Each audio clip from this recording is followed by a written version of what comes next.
Bismillahirrahmanirrahim. Mereka tahu Pancasila adalah ijtihad ulama, karya ulama. Nah, itu yang ingin saya garis bawahi, saudara. Jadi jangan sekali-kali menuduh ulama ini anti Pancasila. Oh, mereka yang buat kok, mereka yang rumuskan kok, saudara. Nah, saat itu Bung Karno pada tanggal 1 Juni tahun 1945 mengusulkan, saudara, supaya kalau Indonesia nanti merdeka punya dasar negara namanya Pancasila. 5 dasar. Sila pertama, Bung Karno mengusulkan peri kemanusiaan, kemudian peri kebangsaan, sedangkan peri ketuhanan diletakkan di sila yang kelima, sila terakhir. Ini ditolak oleh ulama, saudara. Kiai Haji Wahid Hasyim menolak, Kiai Haji Abdul Qahar Mudzakkir menolak, Kiai Haji Agus Salim menolak. Kenapa mereka menolak? Enggak pantas ketuhanan ditaruh di sila terakhir. Enggak boleh sila ketuhanan diletakkan pada sila buntut. Ini fakta sejarah. Karena itu para ulama kita berjuang dalam forum BPPKI supaya ketuhanan naik menjadi sila yang pertama. Ini setelah terjadi perdebatan sengit, pada tanggal 22 Juni 1945 disepakati oleh NU, Muhammadiyah, Sarekat Islam, oleh Bung Karno, Bung Hatta, Bung Yamin, semua sepakat. Apa yang mereka sepakati, saudara? Bahwa Pancasila, satu, ketuhanan dengan kewajiban menjalankan syariat Islam bagi pemeluk-pemeluknya. 2, kemanusiaan yang adil dan beradab. 3, persatuan Indonesia. 4, kerakyatan yang dipimpin oleh hikmat kebijaksanaan dalam permusyawaratan perwakilan.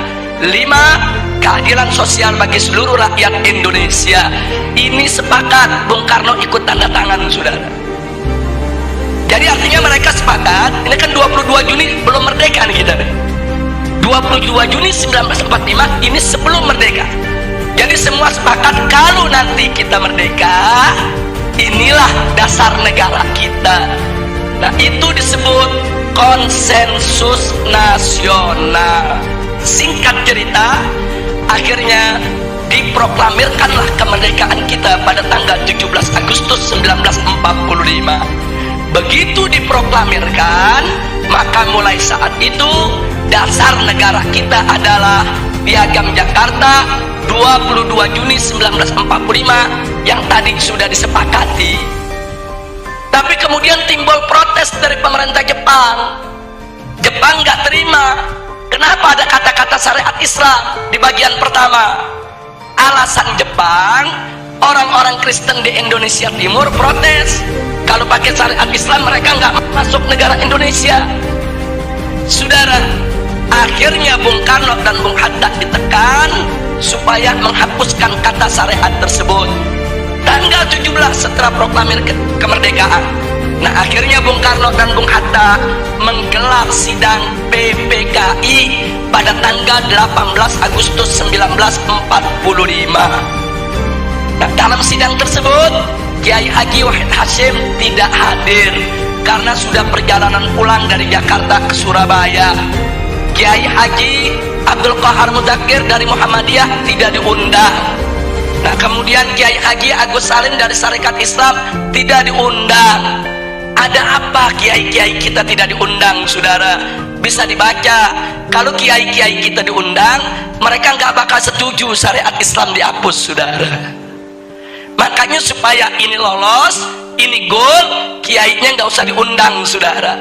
Jadi marginalisasi ulama itu udah mulai terjadi semenjak kita kemerdekaan, saudara. Disingkirkan ulama kita. Nah, akhirnya begitu digelar sidang yang hanya 2 jam sidangnya cuma 2 jam, terburu-buru. Kemudian sila pertama Pancasila diganti dengan apa? Ketuhanan. Itu aja, saudara. Sedangkan kalimat dengan kewajiban menjalankan syariat Islam bagi pengikutnya itu dicoret, saudara.